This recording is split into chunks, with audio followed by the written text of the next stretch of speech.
लगेगी आग तो आएंगे कई घर जलने, यहाँ सिर्फ हमारा मक्का थोड़ी है।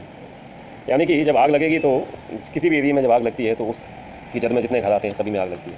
आग ये नहीं देखती है कि कोई किसी जाति का है, अमीर है, गरीब है, क्या है, सभी में लगती है। यही जो मणिपुर का एक वीडियो आया उसमें जिन महिलाओं के साथ, एक तो अनमैरिड लड़की थी जिसके साथ रेप वगैरह हुआ, एक मैरिड वुमेन थी और उसके साथ जो बदसलूकी हुई, उसका आदमी, उसका हस्बैंड जो है, उसने कहा कि मैंने इसी बीजेपी के लिए दिन रात एक कर दिया, इसको जिताने के लिए अपनी मतलब सुख चैन तक ख़त्म कर दिया और इस बीजेपी ने मुझे क्या दिया। तो इसलिए मैंने कहा लगेगी आग तो सभी में लगेगी, क्योंकि यहाँ अकेला तुम्हारा मकान थोड़ी है। आपने सोचा कि बीजेपी को ले आएंगे और हमारा काम बन जाएंगे, लेकिन आपकी अनफॉर्चुनेटली आपके साथ ही गलत हो गया।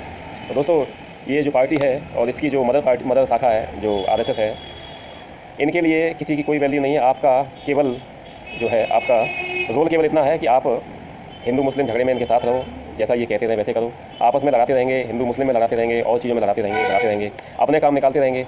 इनको आपसे कोई मतलब नहीं है, ना ही आपकी किसी पर्सनल बात से मतलब है।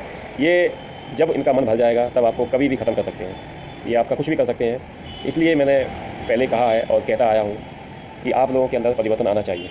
आज मणिपुर में कुकी, नागा और मैतेई लोगों का जो झंझट चल रहा है, अगर इसे अच्छे तरीके से देखें तो तीनों ही एक हैं, तीनों ही आदिवासी सब हैं और नागा समुदाय से हैं, नागवंशी हैं। मतलब नागवंशी कौन है? नागवंशी बहुजन समाज के लोग हैं, नागवंशी बहुजन समाज के लोग हैं और उनके ही वंशज हैं ये तीनों बरादरी। लेकिन आज क्या किया इन्होंने कि दो को छोटा कर दिया, एक को थोड़ा सा बड़ा कर दिया और उनसे उनको लड़ा दिया। इन लोगों का काम ही यही है कि इनको आपस में लड़ाना भिड़ाना और अपना काम निकालना है। आप देखिए, इनमें से जितने लड़ाई कर रहे हैं, जितने दंगे कर रहे हैं या जितना मार पिटाई, रेप, बलात्कार कर रहे हैं, उनमें से इनके मंत्रियों के या इन पार्टी वालों के लड़के बच्चे नहीं होंगे, लेकिन वो बैकडोर से केवल हथियार दे रहे होंगे, पैसे बांट रहे होंगे या उनको भड़का रहे होंगे। इसके अलावा उनका कोई रोल नहीं है। बाकी वो खुद IAS PCS हैं, बड़े बड़े अफसर हैं और बड़े बड़े पदों पर बैठे हुए हैं और सरकार उनको बैकडोर एंट्री और तरह से एंट्री दे रही है। दोस्तों, बहुजन समाज के लोगों से ही कहना चाहता हूँ कि अभी भी वक्त है, सुधर जाइए, वरना ये लोग एक एक को ख़त्म कर देंगे। आज आप अगर ऊंचे पद पर हो या बड़े आदमी हो, बड़े बिजनेसमैन हो, तो आपको लगता है कि नहीं हम बच जाएंगे, नहीं बचेंगे।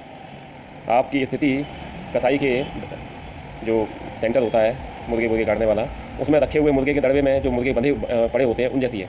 कोई मुर्गा मोटा होता है, कोई पतला होता है। पतला वाला सोचे कि ये मोटे वाले को पहले खा जाएंगे लोग, या मोटा वाला सोचे पतले वाले को पहले ले जाएंगे। तो ऐसा कुछ नहीं है, आपको खुद एकजुट होकर मुकाबला करना पड़ेगा। पतला हो या मोटा हो, बड़ा हो या छोटा हो, सारे कटेंगे और ऐसा होता है, शाम तक पूरा खत्म हो जाता है। यही हाल हम लोगों का है, बहुजन समाज के लोगों का, कि आप एकजुट नहीं हो पा रहे हैं। एक जाति के साथ कुछ गलत होता है, करते हैं ये लोग, तो आप शांत रह जाते हैं, नहीं यार उसके साथ किया, हमारे साथ नहीं होगा।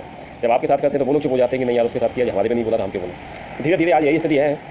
शेड्यूल कास्ट में जितनी जातियाँ उनमें आपस में फूट पड़ी है, शेड्यूल ट्राइब की जातियों में फूट पड़ी है, OBC की जातियों में ही फूट पड़ी हुई है आपस में। वो पहले तो ये आपस में एक हो जाए, उसके बाद वर्गों के हिसाब से एक हो जाए। SC ST OBC तीनों एक ही है, इनको बस बांटा गया है अपने फ़ायदे के लिए। और आपको इस कदर बांट दिया गया कि आप आज हज़ारों साल बीतने के बाद भी एक नहीं हो पा रहे, बल्कि आपके अंदर की जो नफरत की दीवार है बढ़ती जा रही है।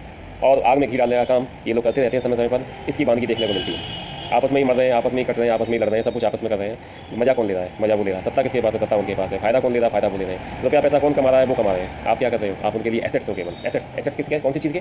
दंगे कराने वाले एसेट्स, लड़ाई झगड़ा कराने वाले करने वाले एसेट्स, ये एसेट्स हैं। आप हथियार हो उनके लिए। जैसे वो गोली दागेंगे, किसी बंदूक में ट्रिगर दबाया जाता है, गोली फटाक से निकलती है बात, ऐसे ही है। वो नफरत की का ट्रिगर दबाते हैं और आप लोग हरकत में आ जाते हैं, एक्शन में आ जाते हैं। आप कभी अपने माइंड का यूज़ नहीं कर पाए। अगर माइंड का यूज़ कर लेते तो अब तक तो एक हो गए होते। लेकिन अभी भी देर नहीं हुई है, जब जाओ तब सवेरा है। दोस्तों, ये हिंसा बंद करो, आपस में एक हो जाओ। ये सब में कुछ नहीं रखा है और ये सबसे आपका खुद का नुकसान, बहुजन समाज के लोगों का ही नुकसान है। उम्मीद है आपको पसंद आई होगी मेरी बात। हो सकता नहीं भी पसंद आई हो, नहीं पसंद आई तो गालियाँ देना, पसंद आई हो तो सब्सक्राइब करना, लाइक करना, फॉरवर्ड करना, शेयर करना। Thank you. जय भीम, जय भारत, जय संविधान, जय ज्ञान विज्ञान।